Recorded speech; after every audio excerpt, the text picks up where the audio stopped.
Ngayong araw na nga magaganap nga ang bigla ang grand opening nga nitong tindahan nga na pinagawa ko na kung saan nyo nga mabibili lahat nga naman pinagtitinda ko nga sa labas ng bahay namin na talagang nagulat ako kasi kahit nga biglaan sobrang daming bumili. Nagmamadali na nga ako sa mga oras nga na to kasi ngayong oras nga na to ay bubuksan ko na nga yung matagal ko nga pinapagawa nga na tindahan nga para nga doon na nga ako magtitinda nga ng mga nakikita ko nga sa TikTok. At ito nga ang grand opening nga nitong tindahan ko ay talagang biglaan kasi kakasabi nga lang sa akin nga ni mama kagabi at talagang nagulat nga rin ako. Kaya talagang sobrang pasensya nga sa mga sumubaybay nga dito nga sa pagpapagawa ko nga nitong tindahan kasi gustong-gusto pa naman nila pumunta nga dito sa amin para nga masaksihan nga yung grand opening nga neto kaso huli na nga. Wala na nga rin kasi ako magagawa kasi talagang pinaayos na nga rin to ni mama dito, talagang pinaready niya na nga rin, talagang ready na nga to mabuksan. Kaya talagang sobrang nga nakakalungkot kasi hindi man lang ako nakapag-invite nga sa opening nga neto, pero sabi naman ni mama hindi naman daw bongga nga yung gagawin namin grand opening dito, talagang bubuksan nga lang namin to kasi pasukan na nga. Ayan, so dahil nga mag-opening nga kami ngayon, bigla ang opening ngayon, wala talagang magbibigay kami ng free ice cream sa lahat na makikita namin dito dahil nga free, namin opening nga namin ngayon.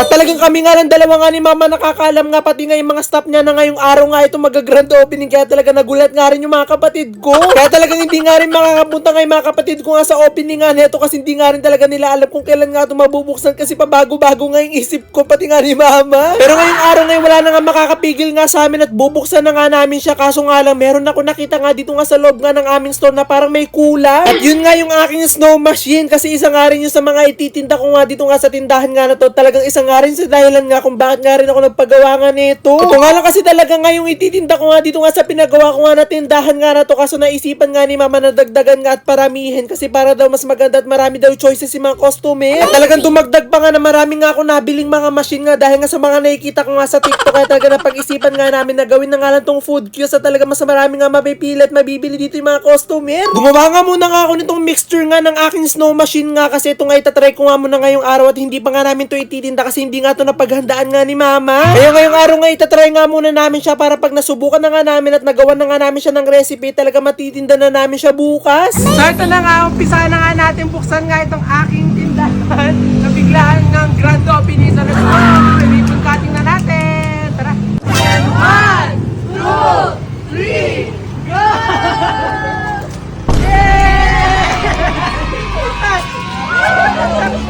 Open na! So tara, pwede tayo magbigay ng free ice cream. Tara! At ito na nga finally, after nga na marami nga mga delay, ito na nga, nabuksan ko na nga itong aking tindahan nga na pinagawa para nga dito nyo na nga matikman nga yung mga pinagtitinda ko nga na mga nakikita ko nga sa TikTok. At talaga nakakatuwa nga lang kasi ito talaga yung naisipan ko nga yung laro-laro lang nga talaga hindi ko talaga siseryosohin pero talaga sineryoso ko nga talaga pati nga si mama. At kung mapapansin nyo nga dito nga sa video ko nga na ito na grand opening ay talagang marami na nga tao to pero ngayong oras nga na ito ay talagang tumawag nga sa akin si mama talagang hindi na nga daw siya mapakali sa sobrang dami nga daw taong bumibili ngayon. At talagang hindi ko pa nga naipopost nga itong grand opening ko ay talagang pinipilahan na nga agad nga yung tindahan nga na binuksan ko at talagang nakakatuwa. At meron na nga agad nga na umorder nga sa amin itong 10 yen nga kaya naman sinabi ko nga kay mama na ako na ngayon gagawa. Sobrang nag-enjoy nga kasi ako kapag nga nagluluto ako nitong 10 yen nga na to kasi talagang nakakatuwa nga kapag nga naluluto na siya kasi parang nga talaga siyang bariyang tinapay. At ako nga kauna-unahan nga dito nga sa bayan nga namin na nagtinda nga nitong 10 yen nga na to kaya talagang nakakatuwa kasi talagang nagugulat nga yung mga tao na meron pala dito sa amin nito. Pagkatapos ko nga sa mga gawain ko, pumunta naman nga ako dito nga sa aking snow machine kasi gagawa na nga ako at itatry ko na nga to para nga malaman ko kung paano ko nga siya ititinda. Kaya habang nilalamanan ko nga itong baso ko nga ng snowflakes, talagang iniisip ko na nga kung ano nga yung gagawin ko sa kanya or ano yung itatoppings ko dito. Kaya naman bigla ko nga naisipan na bakit kaya hindi ko nga lagyan nga ng prutas sa ibabaw katulad nga ng mga nagtitrending nga ngayon ng frozen yogurt kaso hindi nga to frozen yogurt at ito nga igatas. Kaya talagang itatry ko nga kung masarap nga ba to at kung babagay nga siya dito nga sa snowflakes nga na milk flavor kung masarap nga ba siya pag nga may kasamang mangga. Kaya naman agad-agad ko nga siyang pinatikim nga kay mama at sinabi ko nga kay mama na tikman lang at talagang nagulat ako kasi malapit niya na nga maubos. Ibig sabihin nga lang nun ay masarap nga kaya talaga magta-try pa nga kami para maibenta na nga namin siya bukas.